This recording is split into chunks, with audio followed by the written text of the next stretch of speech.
Welcome dear students, आप सभी का स्वागत है बोर्ड एग्जाम्स यूट्यूब चैनल पर। तो डियर स्टूडेंट्स, इस वीडियो में हम करने वाले हैं कक्षा 10वीं अर्धवार्षिक परीक्षा 2024-25 विषय संस्कृत का हम पेपर करने वाले हैं, जो आपका 12 दिसंबर को होने वाला है। उसका कंप्लीट पेपर सॉल्यूशन हम इस वीडियो में करने वाले हैं, ठीक है। तो जिन जिन स्टूडेंट्स ने हमारे यूट्यूब चैनल को अभी तक सब्सक्राइब नहीं किया है, तो आप हमारे यूट्यूब चैनल को सब्सक्राइब कर लीजिए, ताकि आपके बचे हुए जितने भी पेपर हैं उनके वीडियोस की नोटिफिकेशन जो है सबसे पहले आपको मिल जाएगी, ठीक है। इस वीडियो को आपको कंप्लीट वॉच करना है, ताकि आप परीक्षा में 75/75 अंक प्राप्त कर पाएँ, ठीक है। चलिए बिना किसी टाइम को वेस्ट किए शुरू करते हैं। कक्षा 10वीं अर्धवार्षिक परीक्षा 2024-25 संस्कृत का हम पेपर करने वाले हैं, ठीक है। चलिए यहाँ पे आप देख सकते हैं, समय आपको 3 घंटे का मिलने वाला है और आपका 75 नंबर का आपका पेपर होने वाला है, ठीक है। चलिए शुरू करते हैं। पहला प्रश्न है आपका, उचित विकल्पम चित्वा लिखत, ठीक है। तो पहला क्वेश्चन इसका देख लेते हैं हम। अधोलिखितेषु षष्ठी विभक्तिया रूपम अस्ति। इन विकल्प आपको पढ़कर उनमें से बताना है कि कौन सा षष्ठी विभक्ति वाला रूप है, ठीक है। आ वाला है इसका लतायाम, बा ऑप्शन है इसका मुने, सा ऑप्शन है इसका बाल्यकाय और दा ऑप्शन है इसका फलानी। तो क्वेश्चन नंबर 1 का राइट आंसर आ जाएगा आपका मुने, यानी कि बा ऑप्शन इस क्वेश्चन का राइट आंसर आ जाएगा। दूसरा है आपका राज्ञे इत्यस्य पदे कहा विभक्ति अस्ति, ठीक है। इसमें भी आपके 4 विकल्प दे रखे हैं। आ ऑप्शन है इसका चतुर्थी, बा ऑप्शन है आपका पंचमी, सा ऑप्शन है आपका षष्ठी और दा ऑप्शन है आपका सप्तमी। तो क्वेश्चन नंबर 2 का राइट आंसर आ जाएगा आपका चतुर्थी, यानी कि आ ऑप्शन इस क्वेश्चन का राइट आंसर आ जाएगा, ठीक है। चलिए तीसरा है आपका नद्या इत्यस्य पदे का वचनम अस्ति। नद्या में आपको वचनम बताना है। आ ऑप्शन है इसका एक वचनम, बा ऑप्शन है इसका द्विवचनम, सा ऑप्शन है इसका बहुवचनम और दा ऑप्शन है आपका अन्य वचनम। तो क्वेश्चन नंबर 3 में आपका राइट आंसर क्या जाएगा, एक वचनम, ठीक है। आ ऑप्शन इस क्वेश्चन का राइट आंसर आ जाएगा। चौथा है आपका वयम शब्द रूपस्य मूल शब्द अस्ति। वयम शब्द का आपको मूल शब्द बताना है। तो इसका आ ऑप्शन है युष्मद, बा ऑप्शन है इसका अस्मद, सा ऑप्शन है आपका एतद और दा ऑप्शन है आपका तद। तो वयम शब्द का मूल शब्द क्या हो जाएगा, वयम शब्द का मूल शब्द हो जाएगा अस्मत्, यानी कि बा ऑप्शन इस क्वेश्चन का राइट आंसर आ जाएगा। पांचवा है आपका सदाचार एव परमो धर्म अस्मिन वाक्य अवयम अस्ति। सदाचार एव परमो धर्म, ये जो आपकी वाक्य है इसमें आपका अवयव कौन सा होगा, ठीक है। तो आ ऑप्शन है इसका सदाचारा, बा ऑप्शन है आपका एव, सा ऑप्शन है आपका परमः और द ऑप्शन है आपका धर्म, ठीक है। तो सदाचार एव परमो धर्म अस्मिन वाक्य अवयम क्या हो जाएगा, एव हो जाएगा, यानी कि बा ऑप्शन इस क्वेश्चन का राइट आंसर आ जाएगा। अगला है आपका छठा, अधोलिखितेषु अवयव नास्ति, यानी कि निम्नलिखित में से कौन सा अवयव नहीं है।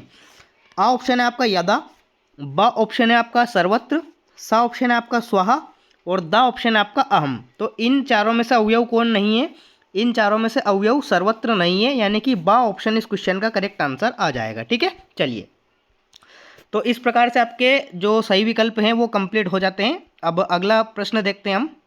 प्रश्न क्रमांक 2 है आपका कोष्टकात चित्वा रिक्त स्थानानि पूर्यत, ठीक है। चलिए पहला क्या है आपका, पहला है आपका नैष्यसि इत्यस्मिन् पदे रिक्तस्थान वचनम अस्ति। नैष्यसि में आपको वचनम बताना है, तो इसमें हो जाएगा आपका एक वचनम, ठीक है। एक वचनम इसमें आपका सही उत्तर आ जाएगा। दूसरा क्या है आपका, पा धातु लिट लकारस्य प्रथम पुरुषा एक वचनम रूपम रिक्तस्थान अस्ति। पा धातु की लट लकार में प्रथम पुरुष के साथ एक वचन का क्या रूप होगा, तो इसमें आ जाएगा आपका पाश्यति, ठीक है। पाश्यति इसका राइट आंसर आ जाएगा। तीसरा क्या है आपका, अर्हन इत्यस्मिन् पदे पुरुषा रिक्तस्थान अस्ति। अर्हन इस पद में पुरुष कौन सा हो जाएगा, तो इसमें हो जाएगा आपका मध्यम पुरुष, ठीक है। मध्यम पुरुष इसका सही उत्तर आ जाएगा। चौथा क्या है आपका, स्वागतम इत्यस्मिन् पदे उपसर्ग अस्ति। स्वागतम में आपको उपसर्ग बताना है, तो इसमें सु उपसर्ग हो जाएगा, ठीक है। सु उपसर्ग इसमें हो जाएगा। नेक्स्ट आता है आपका निस उपसर्गस्य उदाहरणम अस्ति। निस उपसर्ग का आपको उदाहरण बताना है, तो निस उपसर्ग में का उदाहरण क्या हो जाएगा, निस्तेज या निष्कृष्ट, इन दोनों में से आपको बताना है, तो इसका उदाहरण हो जाएगा निस्तेजा, ठीक है। निस्तेज इस क्वेश्चन का राइट आंसर आ जाएगा। छठा है आपका वर्तते इत्यस्मिन् शब्दे धातु रिक्तस्थान अस्ति, यानी कि वर्तते जो शब्द है इसमें धातु क्या हो जाएगी, इसमें वर्त धातु हो जाएगी। कौन सी धातु हो जाएगी, वर्त धातु। तो इस प्रकार से आपको रिक्त स्थान की पूर्ति करना है। ठीक है, अगला प्रश्न देखते हैं।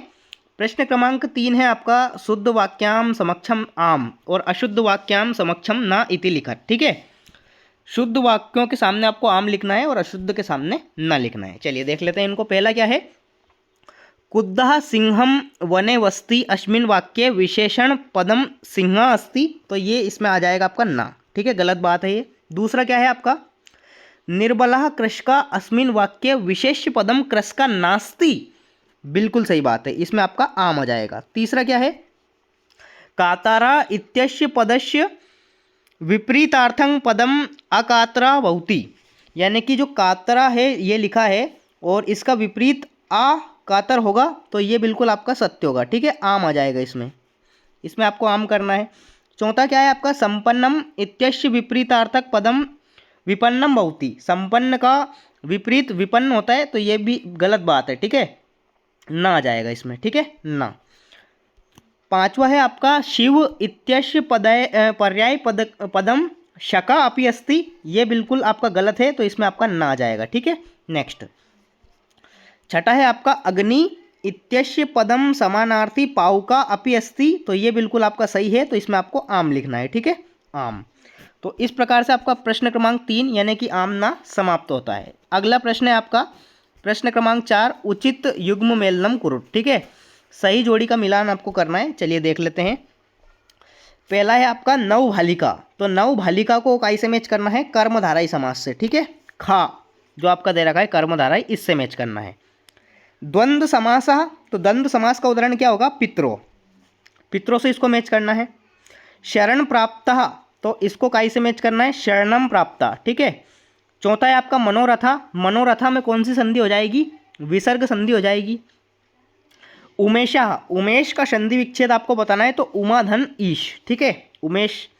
वागीशा की संधि विच्छेद आपको बताना है, तो वाक धन ईशा। ठीक है, इस प्रकार से आपको सही जोड़ी का मिलान करना है। ठीक है, ये आपकी 6 नंबर की सही जोड़ी समाप्त होती है। अगला प्रश्न देखते हैं, प्रश्न क्रमांक 5, एक पदेन उत्तरम लिखत। ठीक है, एक पद में आपको उत्तर लिखना है। चलिए देख लेते हैं। पहला क्या है, अहम कस्मे जीवनम काम्ये, तो पहले में आपका राइट आंसर आ जाएगा मानवाई। क्या आ जाएगा, मानवाई। ठीक है, पहले में आपका राइट आंसर आ जाएगा मानवाई। दूसरा क्या है आपका, गुणी किम वेत्ति, तो गुणी गुणम वेत्ति। ठीक है, इसमें आपका राइट आंसर आ जाएगा गुणम। तीसरा है आपका कहा पिपासिता भ्रियते, तो इसमें आपका राइट आंसर आ जाएगा चाटकहा। क्या आ जाएगा, चाटकहा। ठीक है, इस प्रकार से आपको चाटकहा लिखना है। चौथा है आपका आदाई इत्यस्मिन् पदे कहा प्रत्यय अस्ति, आदाई में आपका कौन सा प्रत्यय हो जाएगा, तो इसमें ल्यप प्रत्यय हो जाएगा। कौन सा प्रत्यय, ल्यप प्रत्यय। ठीक है, ल्यप प्रत्यय का उदाहरण है, तो ल्यप प्रत्यय इसका राइट आंसर आ जाएगा। नेक्स्ट है आपका वर्तमाना इत्यस्मिन् पदे का प्रत्यय अस्ति, वर्तमान में कौन सा प्रत्यय है, तो इसमें सानच प्रत्यय है। कौन सा प्रत्यय है, सानच प्रत्यय। ठीक है, सानच इसका राइट आंसर आ जाएगा। और छठा है आपका अज धन टाप प्रत्यय का बहुती, अज धन टाप क्या होता है, तो ये अजा होता है। क्या होता है, अजा। इस प्रकार से आपको एक पदेन उत्तरम यहाँ पे कंप्लीट करना है। प्रश्न क्रमांक 5 समाप्त होता है। अगला देखते हैं प्रश्न क्रमांक 6।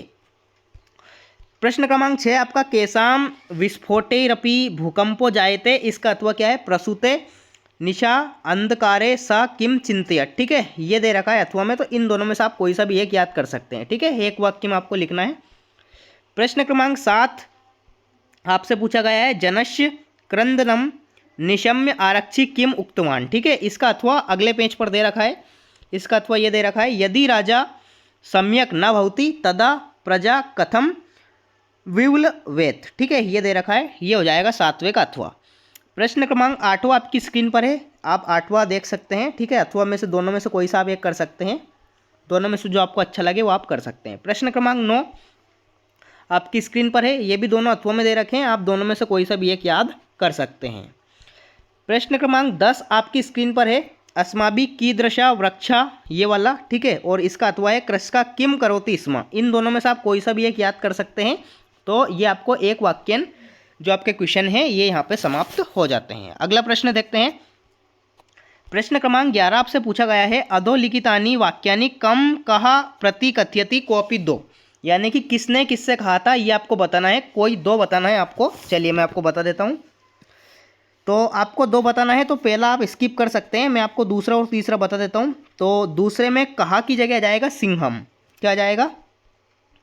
सिंह। ठीक है, शेर ने कहा था, किससे कहा था? ये बंदर से कहा था। तो सिंह ने वानर, एका वानरम। ठीक है, एकह वानरम। ठीक है, इस प्रकार से आपको लिखना है पहले में। दूसरा क्या है? मम नृत्यम तू प्रकृते आराधना। तो इसमें किसने किससे कहा था? तो ये मोर ने कहा था। तो मयूरा, मयूरा ने किससे कहा था? ये कहा था कौवे से, यानी कि काकम। ठीक है, इस प्रकार से आपको इसका आंसर लिखना है। तो मैंने आपको दूसरा और तीसरा बता दिया है, आप इसको अच्छी तरह से याद कर लीजिए। प्रश्न क्रमांक 12 आता है आपका, वाच्य परिवर्तनम कुरुत क्वपि दो। कोई से भी दो वाक्य को आपको वाच्य परिवर्तन करना है। तो मैं आपको बता देता हूँ, पहला और दूसरा मैं आपको बता देता हूँ। ठीक है, तीसरा आप छोड़ सकते हैं। पहला क्या है आपका? अहम चंद्रः पश्यामि, इसको कर्म वाच्य में बदलना है। तो क्या लिखेंगे आप? इसमें आप लिखेंगे मया, मया चंद्रः पश्यते। ठीक है, पश्यते, इस प्रकार से आपको लिखना है, मया चंद्रः पश्यते। दूसरा क्या है आपका? पशुना उदारिता अर्था गृहते। तो इसको कृत्यवाच्य में बदलना है। तो इस प्रकार से आप लिखेंगे पशुनः, पशुनः उदारितम। क्या लिखेंगे? उदारिता की जगह उदारितम, उदारितम अर्थम। ठीक है, अर्था की जगह आपको लिखना है अर्थम, और गृहंते की जगह आपको लिखना है गृहति। क्या लिखना है? गृहति। ठीक है, इस प्रकार से इसको चेंज करना है, अच्छी तरह से याद कर लीजिए। पशुना उदारितम अर्थम गृहति। ठीक है, इस प्रकार से आपको लिखना है। तो कोई से भी आपको दो करने थे, तो मैंने आपको पहला और दूसरा बता दिया है, तीसरा आप छोड़ सकते हैं। अगला प्रश्न आता है आपका प्रश्न क्रमांक 13, रेखांकित प्रश्न निर्माण कुरुट। ठीक है, क्वपि दो, आपको प्रश्न निर्माण करना है। 3 दे रखे हैं, कोई से भी आपको 2 करना है। चलिए मैं आपको बता देता हूँ। पहला आप छोड़ सकते हैं, मैं आपको दूसरा बता देता हूँ। न्यायाधीश बंकिम चंद्र आसित, तो इसमें आ जाएगा आपका कहा। क्या आ जाएगा? कहा। और दूसरा है आर्यः व्यायाभिनम न अर्दयन्ति, तो इसमें आ जाएगा आपका कया। क्या आ जाएगा? कया। ठीक है, इस प्रकार से आपको लिखना है। तो मैंने आपको दूसरा और तीसरा बता दिया है, पहला आप छोड़ सकते हैं क्योंकि आपको वैसे भी 2 करने थे इसमें। ठीक है, चलिए नेक्स्ट देखते हैं। प्रश्न क्रमांक 14 आता है आपका, अधोलिखितेषु अशुद्ध वाक्येषु शुद्धिम करुत। कॉपी 2 करना है आपको, लेकिन इसमें 3 है तो मैं आपको तीनों बता दूंगा ताकि आपको कोई दिक्कत ना आए। पहला क्या है? श्री गुरु नमः, तो इसको किस प्रकार से लिखना है आपको? श्री गुरुवे नमः। क्या लिखना है? श्री गुरुवे नमः, इस प्रकार से इसको लिखना है। दूसरा क्या है? मम दुग्धम रोचते, तो मम की जगह आपको लिखना है महाम दुग्धम रोचते। ठीक है, महाम दुग्धम रोचते। ठीक है, इस प्रकार से आपको इसको लिखना है। नेक्स्ट आता है आपका तीसरा, इसका सैनिकः अश्वेन पत्यति, तो इसमें अश्वेन की जगह आपको लिखना है अश्वात। क्या लिखना है? अश्वात। ठीक है, अश्वात इसको लिखना है।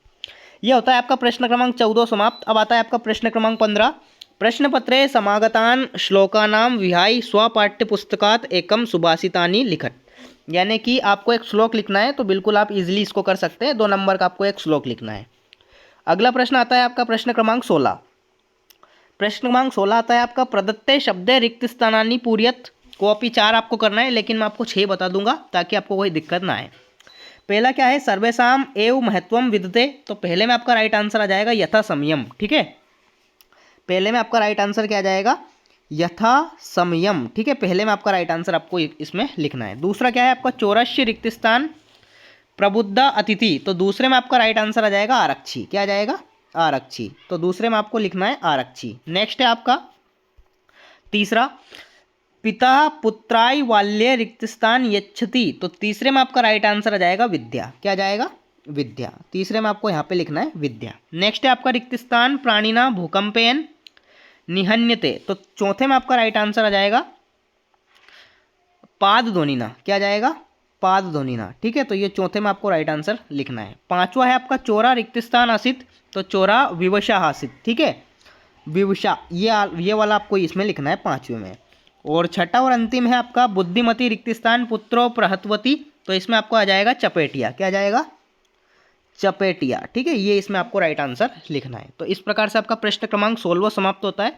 अगला देखते हैं।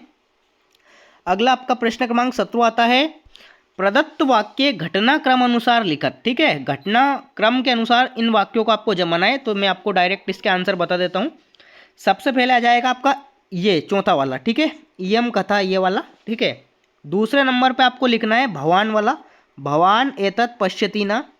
तीसरे नंबर पे आपको लिखना है सा रिश्बा ये वाली लाइन। और चौथे नंबर पर आपको लिखना है पुत्रस्य ये वाला। ठीक है, तो आपको नीचे से 1 2 3 4 करके लिखना है। सबसे पहले चौथा वाला लिखना है, फिर तीसरा वाला, फिर दूसरा वाला, फिर पहले वाला। ठीक है, इस प्रकार से आपको इसमें यथाक्रम अनुसार यानी कि घटनाक्रम अनुसार इसको लिखना है। प्रश्न क्रमांक 17 समाप्त होता है। अगला आता है आपका प्रश्न क्रमांक 18। ठीक है, प्रश्न क्रमांक 18 है आपका अधोलिखित गद्यांशम पठित्वा प्रश्नानाम उत्तराणि संस्कृत भाषायाम लिखत। ठीक है, 2 गद्यांश आपके दे रखे हैं, ये अथवा में नीचे भी दे रखा है। इन दोनों में से कोई सा भी आप एक गद्यांश पढ़कर नीचे दिए गए प्रश्नों के उत्तर आपको देना है। ठीक है, 3 प्रश्न हैं दोनों में, कोई सा भी आप एक कर सकते हैं, या तो ऊपर वाला कर सकते हैं या फिर नीचे वाला कर सकते हैं। दोनों में से कोई सा भी आप एक याद कर सकते हैं। तो इनके आंसर आपको इसी पैसेज में देखने को मिलेंगे, इसलिए आप बिल्कुल भी टेंशन मत लीजिए। प्रश्न क्रमांक 18 आपका समाप्त होता है। अगला आता है आपका प्रश्न क्रमांक 19। 19वां प्रश्न आपकी स्क्रीन पर है। अधोलिखितम पद्यांश आधारित प्रश्नानाम उत्तराणि संस्कृत भाषायाम लिखत। ठीक है, एक पद्यांश यहाँ पे दे रखा है और इसके प्रश्न यहाँ पे दे रखे हैं और इसका अथवा अगले पेज पर दे रखा है ये वाला। ठीक है, एक प्रश्न उसका यहाँ पे भी दे रखा है ये वाला, और इसका अथवा वाला ये एक पद्यांश है और ये 3 प्रश्न उसके रहे हैं। ठीक है, तो आप कोई सा भी कर सकते हैं, या तो आप ऊपर वाला कर सकते हैं या फिर नीचे वाला कर सकते हैं। 3 नंबर का क्वेश्चन है, तो इनके आंसर भी आपको इसी पद्यांश में देखने को मिल जाएंगे। अगला आता है आपका प्रश्न क्रमांक 20। प्रश्न क्रमांक 20 आता है आपका अधोलिखितम नाट्यांश पठित्या प्रश्नानाम उत्तराणि संस्कृत भाषायाम लिखत। आपकी एक नाटक दे रखी है, इसमें इसको पढ़कर आपको नीचे दिए गए प्रश्नों के उत्तर देना है। 3 प्रश्न आपसे पूछे गए हैं, इसका अथवा वाला भी दे रखा है, आप वो भी कर सकते हैं चाहो तो, ये वाला। ठीक है, ये है इसका अथवा वाला, तो आप ये भी कर सकते हैं। ठीक है, जिसको ऊपर वाला नहीं करना है वो नीचे वाला भी कर सकता है। इसमें भी आपके 3 प्रश्न पूछे गए हैं, तो इसको आप कर सकते हैं। ठीक है, चलिए नेक्स्ट क्वेश्चन है आपका प्रश्न क्रमांक 21। प्रश्न क्रमांक 21 है आपका अधोलिखित अपठित गद्यांशम पठित्वा प्रश्नानाम उत्तराणि लिखत। यानी कि इस गद्यांश को पढ़कर आपको नीचे दिए गए प्रश्नों के उत्तर देना है। 4 प्रश्न आपसे पूछे गए हैं, 4 प्रश्न दे रखे हैं, 4 के 4 प्रश्नों को उत्तर आपको देना है, और ये प्रश्नों के उत्तर आपको इसी गद्यांश में से देखने को मिल जाएंगे। ठीक है, चलिए अगला प्रश्न देखते हैं अपन। 22वां प्रश्न।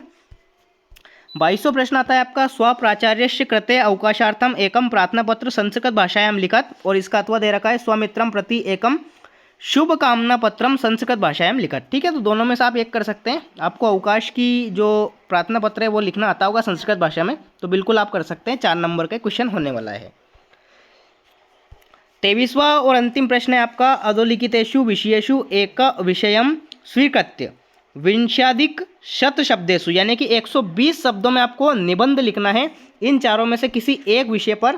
पहला है आपका महाकवि कालिदास, दूसरा है आपका अस्माकम विद्यालयम, तीसरा है आपका छात्र जीवनम, और चौथा है आपका संस्कृत भाषाएं महत्वम। तो आप चारों में से किसी एक विषय पर निबंध लिख सकते हैं, और इस प्रकार से आपका कंप्लीट पेपर जो है कंप्लीट हो जाता है। ठीक है, तो डियर स्टूडेंट्स, मैंने कक्षा 10वीं जो आपका पेपर होने वाला है 12 दिसंबर को संस्कृत का, उसका कंप्लीट पेपर सॉल्यूशन इस वीडियो में बता दिया है।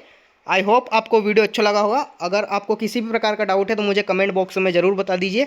साथ ही में अगर आपने हमारे यूट्यूब चैनल को अभी तक सब्सक्राइब नहीं किया है तो आप हमारे यूट्यूब चैनल को सब्सक्राइब कर लीजिए, क्योंकि ऐसे ही वीडियोज़ इसी यूट्यूब चैनल पर अपलोड किए जाते हैं, और आपके आने वाले पेपर के वीडियोज़ भी इसी यूट्यूब चैनल पर अपलोड किए जाएंगे। मिलते हैं अगले पेपर के साथ अगले वीडियो में, तब तक के लिए टाटा बाय बाय, जय हिंद, वंदे मातरम।